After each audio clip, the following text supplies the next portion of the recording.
Hello students, welcome to Chaturvedi classes. हम लोग बेटा पढ़ेंगे क्लास 10 का चैप्टर ट्राइंगल्स। ट्राइंगल्स के बारे में बहुत सारी चीज़ें पहले से ही मालूम है ना बेटा। तुम लोगों ने बहुत सारी चीज़ें इसके बारे में पढ़ रखी हैं। प्रीवियस क्लास में तुम लोगों ने पढ़ा था कॉन्ग्रुएंसी ऑफ ट्राइंगल्स। अब हमारे 10th में पढ़ेंगे हम सिमिलैरिटी ऑफ ट्राइंगल्स। अब आप सोचोगे कि इतना ट्राइंगल्स के बारे में हमें मालूम है, अब नया टॉपिक क्यों शुरू हो रहा है कि अब सिमिलैरिटी भी पढ़ो। कोई भी चीज़ पढ़ते हैं ना तो लगता है ना कि अब ये भी पढ़ना है। क्यों पढ़ना है भाई, किस लिए पढ़ना है, क्या ज़रूरत है इसको पढ़ने की। सबसे पहले तो यही मैं तुम लोगों का कॉन्सेप्ट क्लियर कर देती हूँ कि हम ये चीज़ क्यों पढ़ रहे हैं। ठीक है, जो भी अपने इस टॉपिक से रिलेटेड है वो तो हम बाद में पढ़ ही लेंगे, पर सबसे पहले तुम्हारा ये जो क्वेश्चन होता है ना कि ये हमें क्यों पढ़ा रहे हैं, ये क्यों पढ़ना है, तो उसके बारे में पहले सबसे पहले अपने कॉन्सेप्ट क्लियर कर लो। होता क्या है ना कि जैसे कि बेटा अगर आप मान लो कि कहीं अपने मम्मी पापा के साथ में गए हैं, फ्रेंड्स के साथ में गए हैं, मान लीजिए आप किसी हिल स्टेशन पे गए हैं और आप हिल स्टेशन पे गए और आपने वहाँ पे खड़े होके ये सोचा कि मैं इस हिल के ऊपर हूँ, यहाँ पर हूँ। अब इसकी हाइट कितनी है, अब आप खुद सोचो कि क्या आप कोई भी ऐसा मेज़रमेंट टेप लेकर इसकी हाइट मेज़र कर सकते हो? नहीं कर सकते ना।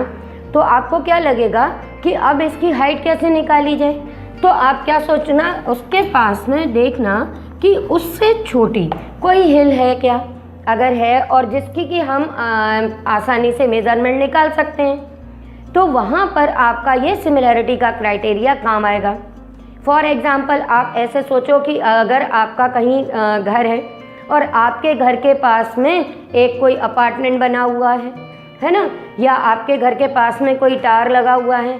अब आप ये सोच रहे हो कि उस टावर की हाइट कितनी है, मैं कैसे निकालूं, तो वहाँ पर आपको सिमिलैरिटी का क्राइटेरिया काम आएगा। क्यों? क्योंकि आपको अपने घर की हाइट तो मालूम है और आप अपने घर की हाइट से उस टावर की हाइट निकाल सकते हो, उस अपार्टमेंट की हाइट निकाल सकते हो। कैसे, वो अभी हम सीखेंगे।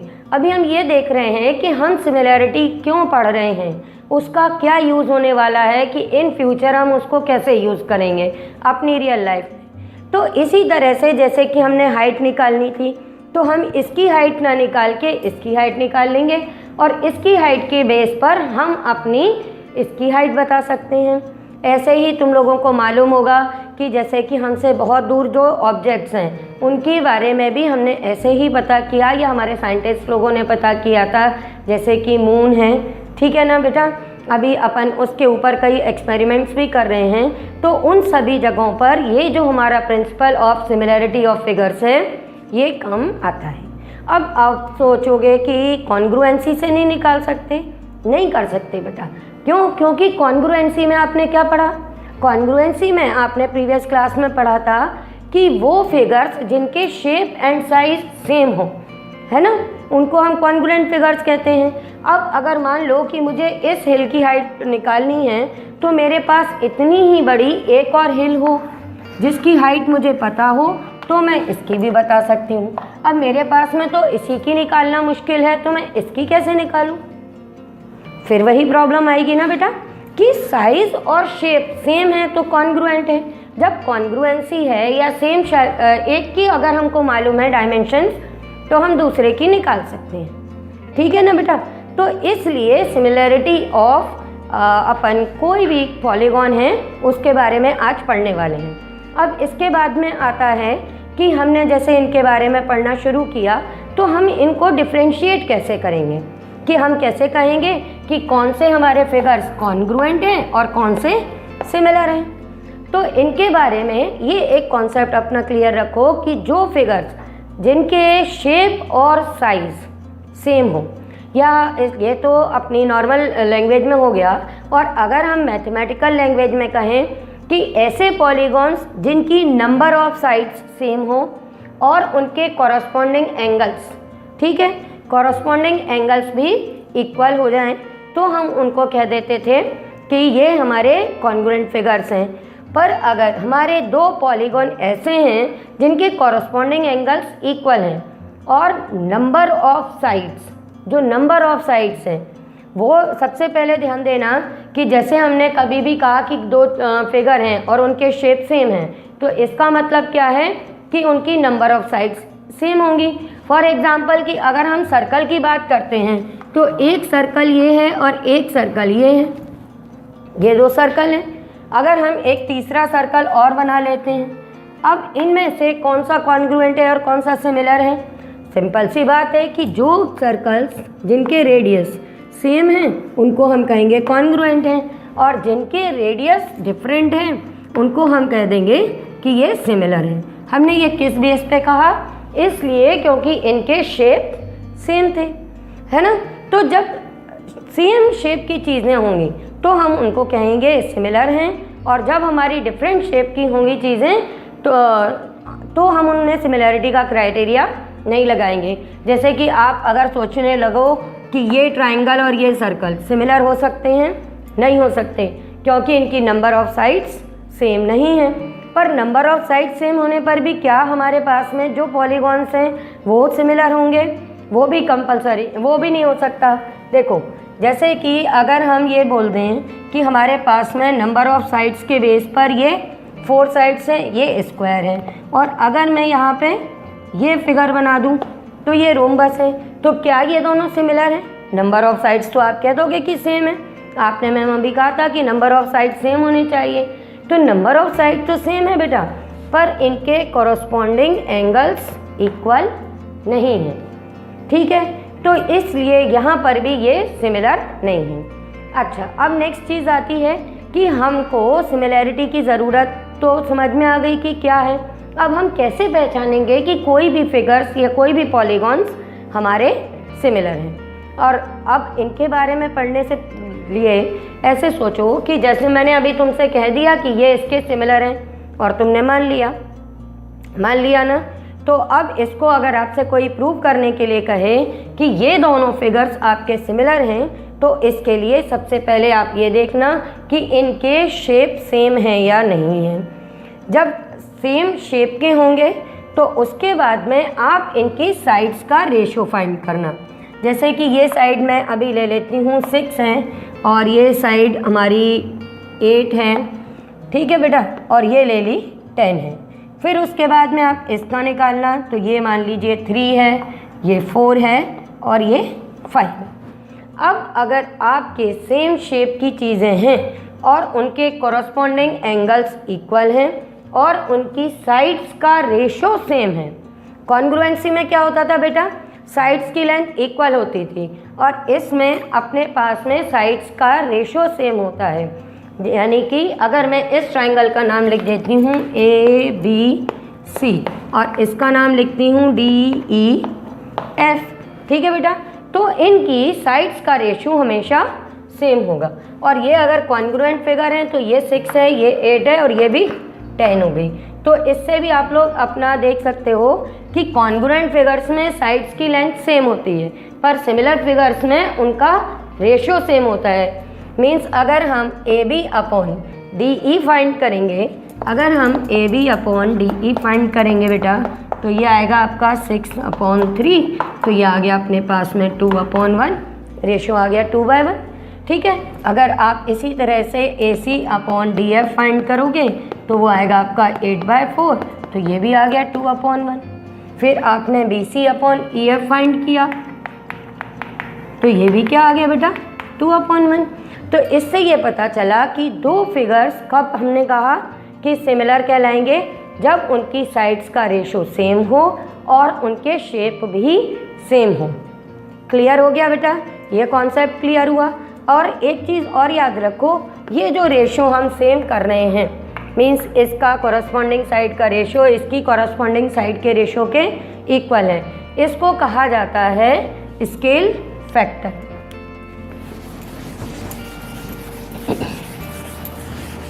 जैसे ये अभी हम लोग ने फाइंड किया कि AB upon DE is equal to BC upon EF is equal to AC upon DF, है ना। ये सारे के सारे रेशो इक्वल हो गए, तो इनको कहा जाता है कि जब साइड्स के किसी भी पॉलीगॉन में जो साइड्स का रेशो इक्वल होता है इसको कहा जाता है कि इनका स्केल फैक्टर ये है। ठीक है, और इसी का एक और नाम भी होता है कि ये जो आपने निकाला है ये इनका कहलाता है रिप्रेजेंटेटिव फ्रैक्शन। ठीक है बेटा, तो ये होता है इनका रिप्रेजेंटेटिव फ्रैक्शन। ठीक है, तो अगर हम जल्दी जल्दी ये भी कह दें कि दो अपने फिगर्स हैं उनका रिप्रेजेंटेटिव फ्रैक्शन सेम है, या हम कह दें स्केल फैक्टर सेम है, तो इसका मतलब है कि उनकी साइड्स का रेशो सेम है। ठीक है बेटा, तो इस तरह से सिमिलैरिटी का क्राइटेरिया है।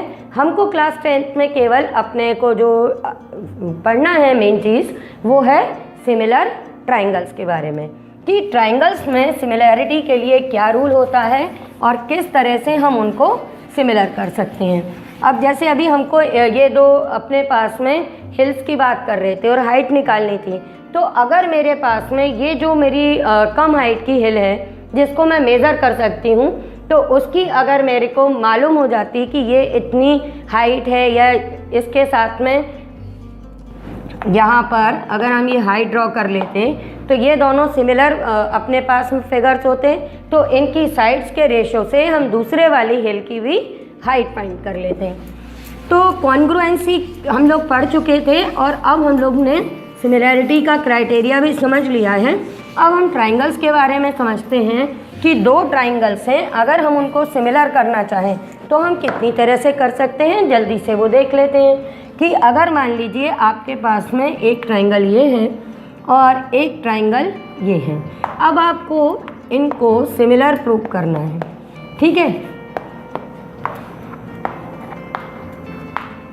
तो सिमिलर करने के लिए आपने कॉन्ग्रुएंसी पढ़ी है, तो मैं उसके साथ में कंपेयर करके साथ साथ बताती जाती हूँ कि आपको ये मालूम था कि अगर ABC और DEF ये दोनों हमारे कॉन्ग्रुएंट हैं, तो कॉन्ग्रुएंसी के लिए हम लोग ने क्या सिंबल यूज़ किया था, ये इसका मतलब क्या था कि ये जो दो आपने पॉलीगॉन्स लिए हैं ये दोनों कैसे पॉलीगॉन्स हैं, ये दोनों इक्वल भी हैं, और ये जो साइन है ये किसका रहता है कि बेटा इनका शेप भी सेम है, यानी कि ये सिमिलर है। तो जब ये सिमिलर हैं और इनका इक्वल भी है साइज़, तो इसके लिए हमने ये सिंबल यूज़ किया। तो जब हम सिमिलैरिटी की बात करेंगे कि ये ट्राइंगल इसके सिमिलर है, तो यहाँ पर हम देख चुके हैं कि सिमिलर फिगर्स कैसे होते हैं, जिनके शेप सेम होते हैं पर साइज़ डिफरेंट होता है। मीन्स ये इसके जैसा है, तो यहाँ पर हम ये वाला सिंबल यूज़ कर लेते हैं। अब मैं कह रही थी कि ये दोनों सिमिलर कब कब हो सकते हैं, तो जब कभी भी कोई भी दो पॉलीगॉन हो वो सिमिलर तब हो सकते हैं, जैसे यहाँ पर ट्राइंगल्स के लिए पहली कंडीशन है कि जैसा हमने देखा कि इनकी साइड्स का रेशो इक्वल हो जाए। Means AB upon PQ AC upon PR is equal to BC upon QR। अगर तीनों साइड्स का रेशो सेम है तो हम कह सकते हैं दो ट्राइंगल्स हमेशा सिमिलर होंगे, और इसको कहा जाता है साइड साइड साइड सिमिलैरिटी, क्योंकि आपने तीनों साइड्स ली हैं। ठीक है बेटा, सेकंड होता है कि ज़रूरी तो नहीं है कि हमारे पास में दोनों साइड्स तीनों साइड्स के बारे में मालूम हो। तो अगर आपके पास में दो साइड्स का रेशो इक्वल हो जाता है इन दोनों साइड्स का, मान लो तो AB upon PQ is equal to AC upon PR। तो इस केस में बेटा थर्ड कंडीशन आप क्या लोगे, थर्ड कंडीशन जो आपको चेक करनी है कि ये ट्राइंगल इस ट्राइंगल के सिमिलर है या नहीं, आप ये देखो कि इनकी जो साइड्स का रेशो इक्वल है उनके बीच में बनने वाला एंगल हमारा इक्वल है या नहीं है। मीन्स कॉरस्पॉन्डिंग एंगल्स भी इक्वल हैं या नहीं, तो हम देख लेंगे कि एंगल A एंड P ये भी इक्वल होने चाहिए, तभी ये दो ट्राइंगल्स सिमिलर कहलाएंगे। अब यहाँ पे आपने दो साइड्स और उनके बीच में एंगल लिया, तो यहाँ पे कौन सी सिमिलैरिटी हो गई, साइड एंगल साइड। ये चीज़ आप लोग ने बेटा पहले भी पढ़ी हुई है कॉन्ग्रुएंसी में, वही चीज़ अब हम सिमिलैरिटी में पढ़ रहे हैं। फिर अपने पास में नेक्स्ट आता है, नेक्स्ट अपने पास में हमने ये देखा था कि दो राइट एंगल ट्राइंगल हमेशा सिमिलर होते हैं। तो यहाँ पर भी सेकेंड वो अपना नेक्स्ट क्राइटेरिया हम यूज़ करेंगे, वो राइट एंगल ट्राइंगल से रिलेटेड है। अभी यहाँ पर इन दो ट्राइंगल्स को अगर आपको सिमिलर दिखाना है तो आपके लिए केवल इतनी सी इंफॉर्मेशन काफ़ी है कि अगर कभी भी दो ट्राइंगल हैं और उनके हमारे पास में कोई भी दो एंगल्स इक्वल हो जाए तो भी ट्राइंगल्स सिमिलर हो जाते हैं। थर्ड एंगल भी इक्वल होना कंपलसरी नहीं होता, क्योंकि आपको क्या मालूम है कि अगर एंगल सम प्रॉपर्टी से दो एंगल इक्वल हैं तो थर्ड तो ऑलरेडी इक्वल हो ही जाएगा। तो थर्ड प्रॉपर्टी जो अब हम लोग यूज़ करेंगे वो है एंगल ए पी के इक्वल हो, एंगल बी एंगल क्यू के इक्वल हो और एंगल सी एंगल आर के इक्वल हो। ठीक है, अब इन तीन को लिखना है। अगर तीनों एंगल्स इक्वल हैं तो हम इसको कहते हैं एंगल एंगल एंगल सिमिलैरिटी। पर जैसा कि मैंने बोला कि आप केवल दो एंगल इक्वल करके भी इनको सिमिलर कर सकते हो, तो ज़रूरी नहीं है कि हम थर्ड वाला ये एंगल भी इक्वल करें। हम कोई भी दो एंगल इक्वल करके एंगल एंगल से ट्राइंगल्स को क्या कर देंगे बेटा, सिमिलर कर देंगे। बात क्लियर हो गई। अब जो हमने बोला कि लास्ट जो सिमिलैरिटी रूल है हमारा वो है हमारा कि अगर दो राइट एंगल ट्राइंगल हैं तो वो हमेशा हमारे दो राइट एंगल ट्राइंगल हैं तो वो हमेशा हमारे सिमिलर होते हैं, क्योंकि आपको मालूम ही है कि अगर राइट एंगल ट्राइंगल्स हैं तो उनके शेप सेम होंगे, है ना बेटा। तो ये अपने पास में टोटल 4 सिमिलैरिटी क्राइटेरियाज हैं, 1 2 3। ये एंगल एंगल या एंगल एंगल एंगल सिमिलैरिटी समझ में आया बेटा। अभी हम इसके बारे में और पढ़ेंगे अपने नेक्स्ट लेक्चर में। अभी आपको कोई डाउट हो तो वो आप मुझे व्हाट्सएप कर सकते हो और मेरा वीडियो के एंड में व्हाट्सएप नंबर है। ओके बच्चों।